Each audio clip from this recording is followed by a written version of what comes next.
up guys, Buzz back here. So today, I kind of want to do this vlog style. Today's focus for this vlog or video is going to be on business fraternities. Not on business fraternities, on professional fraternities or just Greek life in general.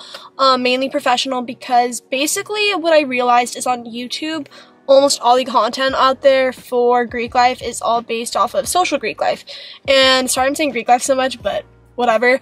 A bunch of you asked me to make a video on professional Greek life because I mentioned that I'm part of a business fraternity at the University of Michigan in one of my videos about like a college Q&A thing.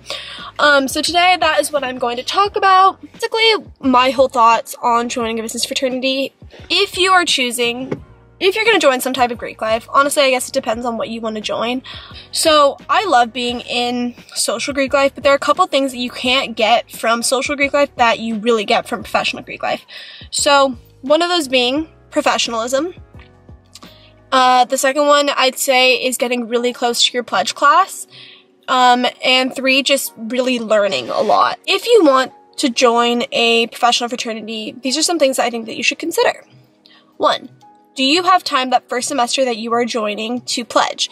So a lot of people don't really know about this. I had no idea what the pledge term would be like pledging a business fraternity versus, or like a professional fraternity versus like being a pledge or like a new member for a sorority. So as most people know, joining a sorority isn't as intense as like joining a like social fraternity, but joining a professional fraternity, like I was a pledge. So there were tons of things that I wasn't a brother till the very end of the semester, so I was required to go to a ton of events. I had a coffee chat 3 brothers a week, meaning like they're kind of like interviews, like you sit down and meet with them just so that you're networking and meeting new people and like befriending them too. And so those are just all things that I had no idea about. So something to consider is that a lot of people say join your pledge term. You can basically count pledging as adding 3 credits to whatever course load you're taking. So if I could go back and do my semester again, I probably would not have taken another 4 credit class. So I was in 17 credits. I probably could have taken 13 credits and then done better in all of the courses while pledging. Instead, I took 17 credits and I did okay. My grades could have been better, but I don't know, it's like a balance. Like I'd rather have like a B in something versus an A if it meant joining another organization that I feel like is going to better me in the future. One thing that I think you get a lot from your business fraternity or from your professional fraternity would be just connections and networking. So the reason why I'm going to talk about this is because I think it's really important, especially if you're going into something like engineering, law, or business where connections really matter. If you're pre-med, that's obviously very important, but you're applying to grad school right after, so the networking isn't as important there. But for the other 3 that I mentioned, it's really important when a lot of the seniors in your organization are going to be moving on to their companies or where they're working.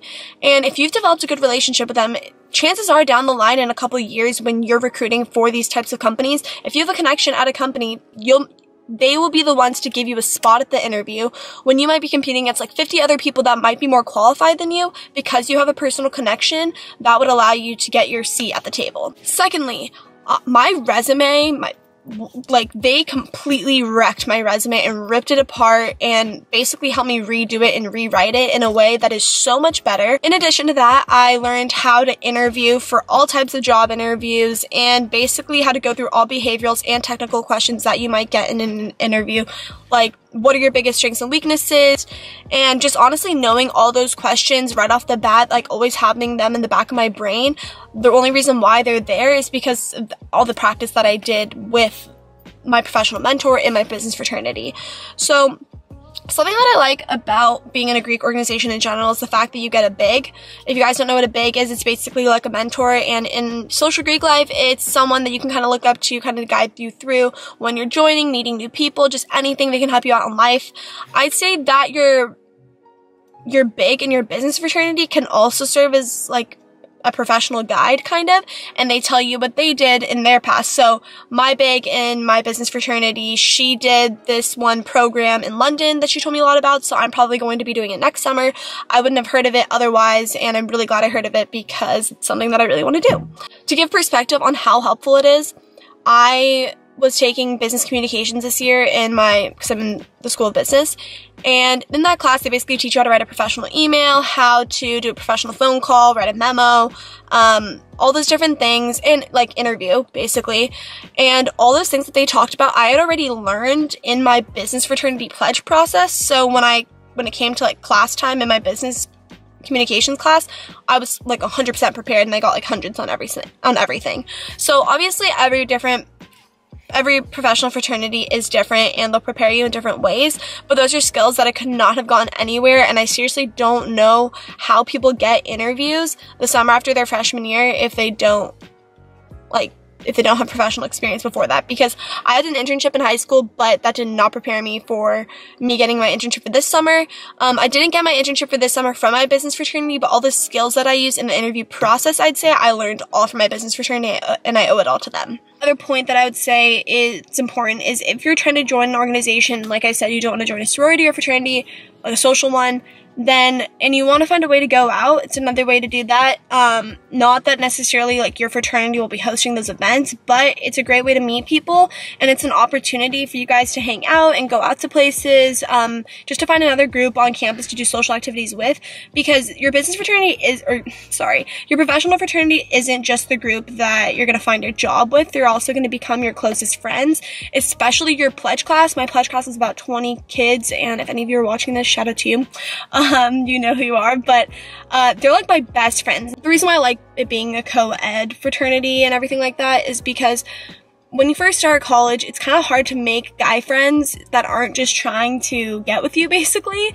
And that's just because it's the culture of like being in a very big party atmosphere, kind of, and by joining a business fraternity, like, I gained a bunch of guy friends that just genuinely wanted to be my friend, and it felt like I kind of consider my pledge class to be like my friend group in high school, and I think that's why I like it so much. I feel like I'm close to everybody, and they're the same group that I want to go out with, that I want to eat with, that I want to like go on like ski trips with, and all those different things. So those are reasons why I really like it, and I think of my business fraternity as so much more than my professional life, and it's given me so much value socially, and I've definitely grown educationally too in my field that I want to pursue. I honestly don't really have that much more to add to it. I guess the only thing that I can say is a lot of people get turned off by the idea of joining a professional fraternity because they think it's like Greek life, but honestly, like, professional fraternities don't make me think of Greek life at all, basically, except for the fact that you're a pledge and you have a pledge class. Other than that, the only things that make it, I guess, considered like Greek life is because of obviously the name of it. Everything has to do with community service and like values that your fraternity holds. And then in addition to that, scholarship, but that's also why it's a professional fraternity. I hope that you guys found that video interesting, or that you guys liked it. If it was helpful, please give it a thumbs up. And yeah, I think that's it for today's vlog. I will see you guys sooner or later. Peace out.